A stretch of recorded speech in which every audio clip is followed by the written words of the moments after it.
মা বোনরা রাতে ঘুমানোর পূর্বে ছোট্ট সূরা ৩ বার পড়লে ওই স্বামীর সংসারে কোনো অভাব থাকবে না, ওই স্বামীর সংসারে কখনো বড় বিপদ আসবে না। আল্লাহ পাক রব্বুল আলামিন অভাব দূর করে দিবেন। আল্লাহ পাক রব্বুল আলামিন ওই সংসার থেকে বিপদ বালা মুসিবত, প্রটেক্ট ফ্রম অল অ্যাক্সিডেন্ট, সকল বিপদ আপদ থেকে, দুর্ঘটনা অ্যাক্সিডেন্ট থেকে আল্লাহ তাআলা হেফাজত করবেন। প্রত্যেকটা মা বোনেরা চান যে তার সংসারে সুখ আসুক, তার সংসারে শান্তি আসুক।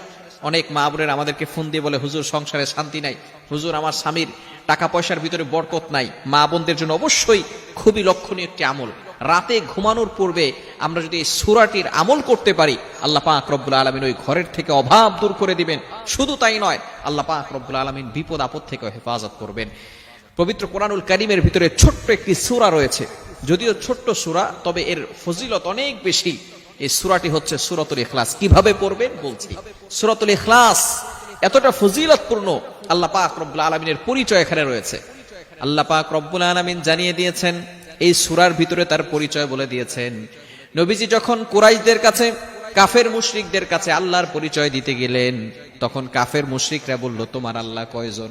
আমাদের দেবদেবতার কোনো অভাব নাই, আমরা কত লক্ষ কোটি মূর্তির পূজা করি, তুমি যে আল্লাহর দাওয়াত দাও সেই আল্লাহ কয়জন? আল্লাহ পাক রব্বুল আলামিন নাজিল করে দিলেন, কুল হুয়াল্লাহু আহাদ আল্লাহুস সামাদ লাম ইয়ালিদ ওয়া লাম ইউলাদ ওয়া লাম ইয়াকুল লাহু কুফুয়ান আহাদ। আল্লাহ পাক রব্বুল আলামিন জানিয়ে দিলেন, কুল, নবী হে আপনি বলুন, হুয়াল্লাহু আহাদ, আল্লাহ এক, অদ্বিতীয়, তিনি এক, তার সাথে কোনো শরীক নাই। এখানে আল্লাহর পরিচয় দিয়েছেন আল্লাহুস সামাদ, তিনি অমুখাপেক্ষী, তিনি কারো প্রতি মুখাপেক্ষী নন। এই সূরার এতটা ফজিলত রয়েছে, এক সাহাবী এই সূরাটা বেশি বেশি পড়তেন। নবীজি বললেন, তোমাকে এই সূরা জান্নাত পর্যন্ত নিয়ে যাবে, বলেন সুবহানাল্লাহ। এজন্য এই সূরার আমল যে যত বেশি করবে, আল্লাহ পাক রব্বুল আলামিন তার ঘরের ভিতরে শান্তির ব্যবস্থা করে দিবেন। এজন্য মা বোনেরা, এমনকি পুরুষরাও এই আমলটা আমরা করতে পারি। রাতে ঘুমানোর আগে আমরা সূরা ইখলাস ৩ বার পড়ব। কতবার? হাদিসের ভিতরে এসেছে, কোন ব্যক্তি যদি সূরা ইখলাস একবার পাঠ করে, কোরআন শরীফের 10 পারা পড়লে যে সওয়াব হয়, সেই সওয়াব আল্লাহ তাআলা তার আমলনামায় দিয়ে দিবে, বলেন সুবহানাল্লাহ।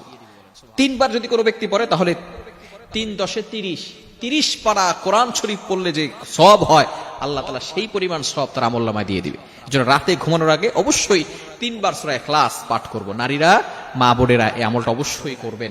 বিশেষ করে অনেক সময় জিনদের অ্যাটাক থাকতে পারে, থাকে না? অনেক সময় বাচ্চাদের উপরে জিনরা অ্যাট্রাকশন দিয়ে থাকে, অনেক সময় জিনরা ভর করে থাকে, এটা বাস্তব হতে পারে। চিকিৎসা বিজ্ঞান যদিও এটাকে মানসিক ভারসাম্যহীনতা বলে, তারপরেও কোরআনের ভিতরে আল্লাহ পাক রব্বুল আলামিন জিনদের ব্যাপারে সূরা নাজিল করে দিয়েছেন, সূরাতুল জিন। আল্লাহ পাক রব্বুল আলামিন এটা জানিয়ে দিয়েছেন, জিন আছে, ডিস্টার্ব করে থাকে।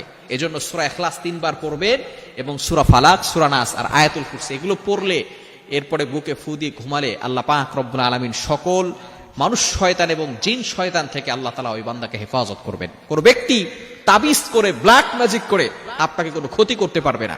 এজন্য কোরআনের পাওয়ার আপনি উপলব্ধি করতে পারবেন যখন পরিপূর্ণভাবে কোরআনের উপর বিশ্বাস রেখে আমলগুলো করবেন। সংসারে কোনো অভাব থাকবে না, বিপদ আপদ থেকে আল্লাহ তাআলা আপনাকে হেফাজত করবেন। আল্লাহ তাআলা আমাদের সকলকে বোঝার তৌফিক দান করুন।